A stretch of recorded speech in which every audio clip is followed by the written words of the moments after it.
भिलनी महातपस्विनी शबरी जाको नाम, मतंग मुनि कह कर गए तो हे मिलेंगे राम। सोने की चिड़िया मां भारती और सत्य सनातन धर्म के सबसे आदर्श पुरुष मर्यादा पुरुषोत्तम भगवान राम, जो वर्षों की तपस्या के बाद ऋषि मुनियों को भी नहीं मिलते, मगर एक भीलनी शबरी के घर स्वयं चल के आके न सिर्फ दर्शन देते हैं बल्कि उस भीलनी के जूठे बेर भी खाते हैं। और बाबा तुलसी ने क्या खूब कहा है कि प्रबल प्रेम के पाले पड़कर प्रभु का नियम बदलते देखा, अपना मान भले टल जाए भक्त का मान न टलते देखा। भाव नहीं तो कुछ भी नहीं है, लाख करो गुणगान, भाव के भूखे हैं भगवान, भाव के भूखे हैं भगवान।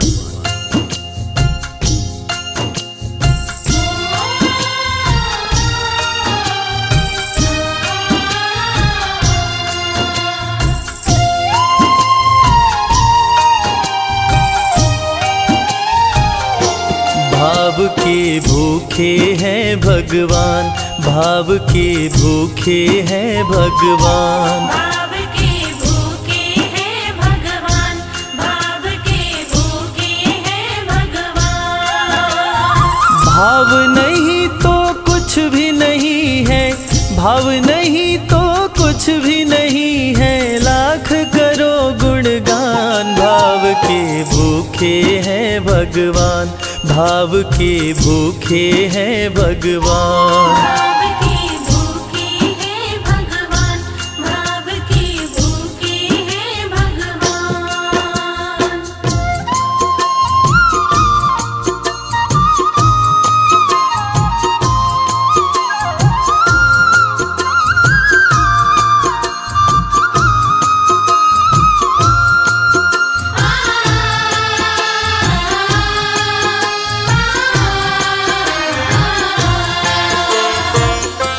एक थी शबरी भक्तन, न्योछावर करके तन मन, मतंग मुनि के संग में करती थी प्रभु का कीर्तन। मतंग मुनि के संग में करती थी प्रभु का कीर्तन। बागों से चुन चुन लाती, प्रभु को फूल चढ़ाती, गंगा के पावन जल से रोज स्नान कराती। गंगा के पावन जल से रोज स्नान कराती। चरण धो के श्री राम का करती, चरण धो के श्री राम का करती, चरणामृत का पान। भाव के भूखे हैं भगवान, भाव के भूखे हैं भगवान। भाव के भूखे हैं भगवान, भाव के भूखे हैं भगवान।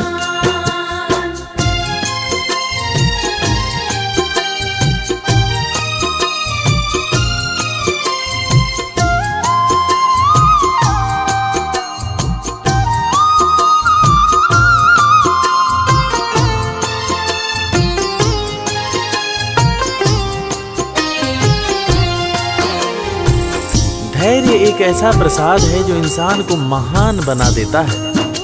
मतंग मुनि मां शबरी से कह गए कि शबरी तेरे दरवाजे राम जरूर आएंगे, और शबरी ने 10,000 साल तक प्रतीक्षा किया। शबरी को देखने वाले न सिर्फ उसे पागल कहते थे बल्कि कहते थे, ये कौन दिखात कुटी मां नारी ते उत जाती है मूद भरी, छिन भीतर बाहर होत छिना सुख सो नहीं बैठत एक घड़ी, यही के तन में कछुपीर भई ये वियोगिन मानस माहि जरी, अब जान पड़ी रघुनाथ के प्रेम की मूर्ति रूप ये है शबरी। मतंग शबरी को बताए, बहु भांति समझाए, सबर कर कुछ दिन शबरी, मिलन के दिन अब आए। सबर कर कुछ दिन शबरी, मिलन के दिन अब आए। राम जी तुमसे मिलेंगे मेरी कुटिया में आकर, शबरी को धैर्य बंधा कर समाधि लिए गुरुवर। शबरी को धैर्य बंधाकर समाधि लिए गुरुवर। राम नाम में लीन हो गई, राम नाम में लीन हो गई, गुरु से पाकर ज्ञान। भाव के भूखे हैं भगवान, भाव के भूखे हैं भगवान। भाव के भूखे हैं भगवान, भाव के भूखे हैं भगवान।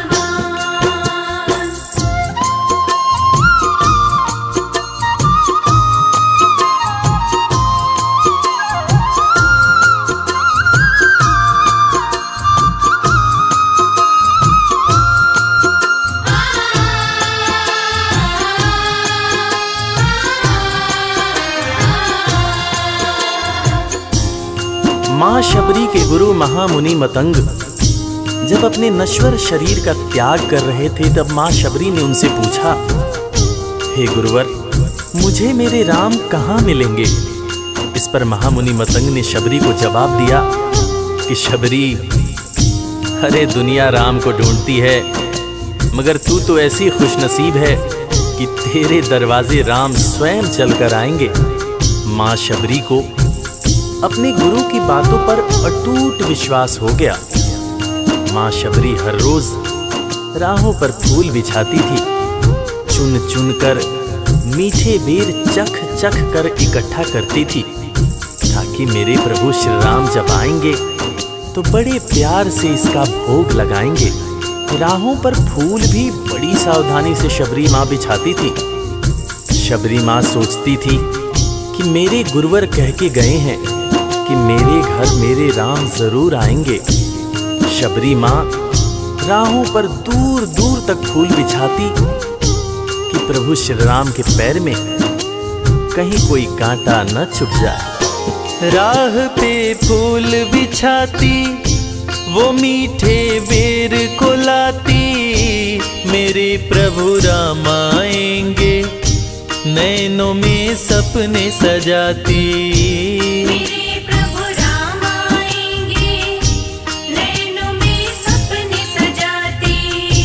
राम से प्रीत लगा के वो निश दिन राम पुकारे, उमरिया बीती जाए रे कि अखियां पंथ निहारे।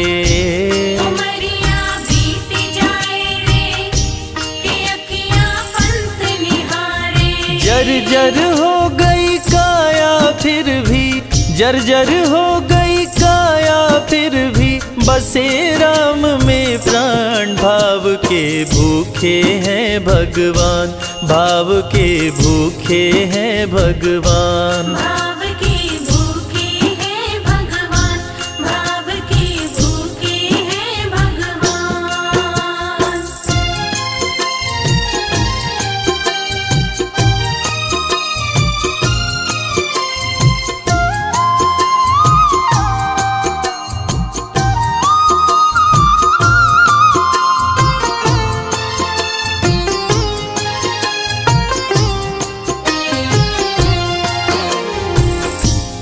समय समय के साथ बीतता गया।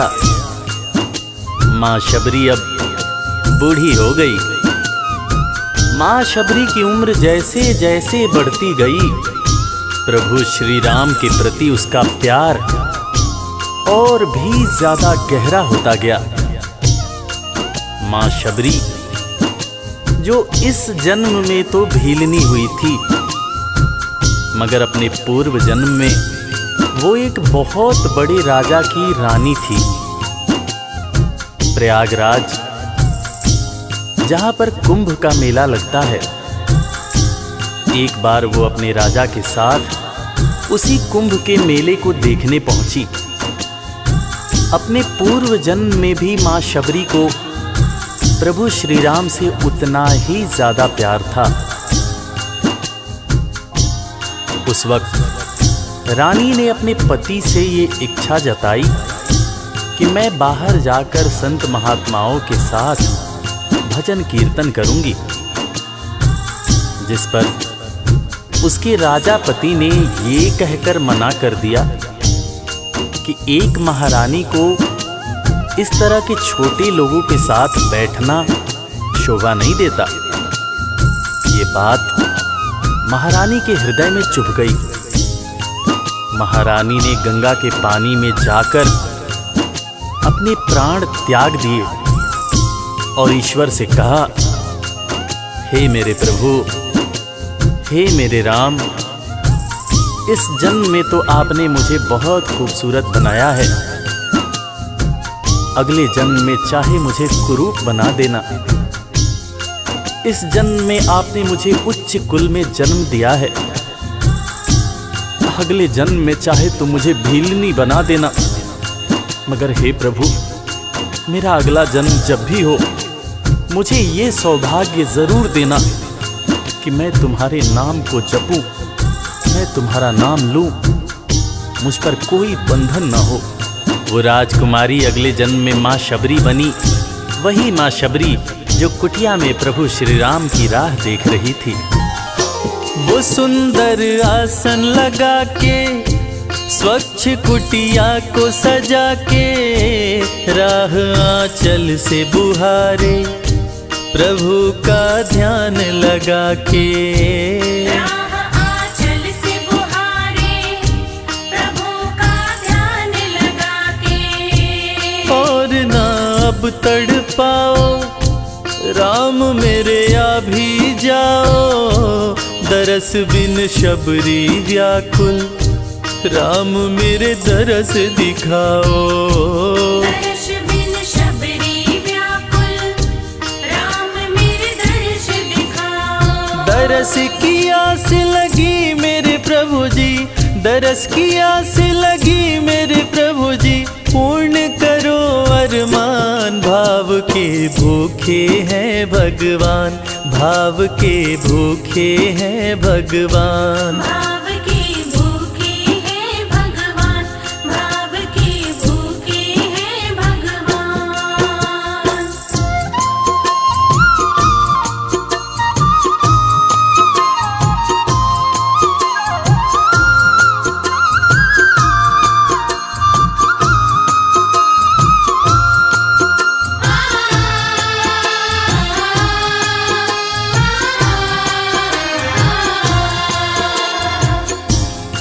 अजगर करे न चाकरी, पंछी करे न काम, दास मलूका कह गए सबके दाता राम।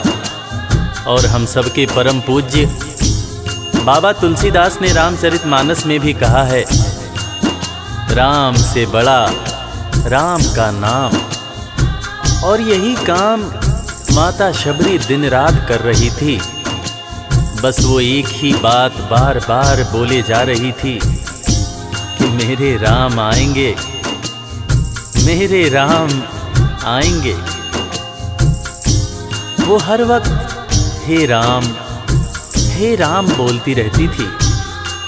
प्रभु श्री राम जब अपने भाई लखन के साथ माता सीता की खोज में वन में दर दर भटक रहे थे, तो उनके कानों में ये आवाज गूंजी। उन्होंने अपने भाई लखन से कहा, प्रिय अनुज, ध्यान से सुनो। मेरी एक माता है जो वर्षों से मेरी प्रतीक्षा कर रही है। मैं भी अपने माता को देखने के लिए बहुत व्याकुल हो रहा हूं। चलो अनुज, माता शबरी की कुटिया में चलते हैं। प्रभु श्री राम माता शबरी की कुटिया में आते हैं। माता शबरी की नजर जब प्रभु श्री राम के ऊपर पड़ती है तो माता की आंखों से खुशियों के आंसू धारा प्रवाह बहने लगते हैं। माता शबरी रो रो के कहने लगती है, मेरे राम आप आ गए, मेरे राम आप आ गए। आंसू भरी आंखों से मां शबरी प्रभु श्री राम और वीर लखन को देखे जा रही थी। दोनों हाथों को जोड़कर दौड़े दौड़े माँ शबरी ने प्रभु श्री राम के पैर पकड़ लिए और कहने लगी, मेरे राम, मैं तो 2 जन्मों से आपकी प्रतीक्षा कर रही थी। लोग मुझे पागल बुला रहे थे। मेरे गुरुदेव ने मुझसे कहा था कि शबरी, राम लक्ष्मण के साथ एक दिन तेरी कुटिया में जरूर आएंगे, जरूर आएंगे। राम संग लखन को आते देखी प्रभु को मुस्काते, प्रभु के पास में आई कुटिया से दौड़ लगाते। प्रभु के पास में आई कुटिया से दौड़ लगाते। राम से मिलन हुआ जब तो शबरी सुध बुध खो गई, प्रभु के पाँव पकड़ के भाव में विह्वल हो गई। प्रभु के पाँव पकड़ के भाव में विह्वल हो गई। खुशी के आंसुओं से पग धोए, खुशी के आंसुओं से पग धोए, भक्त न शबरी समान, भाव के भूखे हैं भगवान, भाव के भूखे हैं भगवान। भाव के भूखे हैं भगवान, भाव के भूखे हैं भगवान।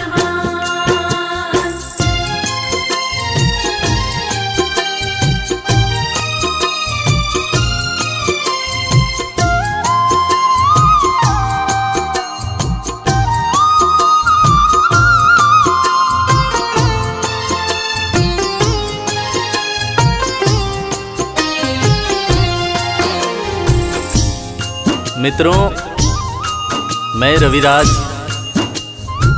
आप सबको आज एक बात बताना चाहूँगा।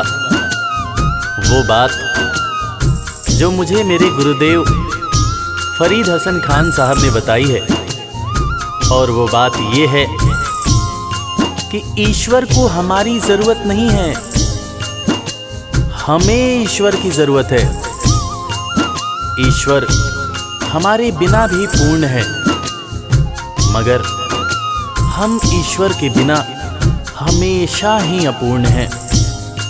हम पैदा तो इंसान के रूप में होते हैं, मगर अंत में हमें उसी परमात्मा के पास जाना होता है।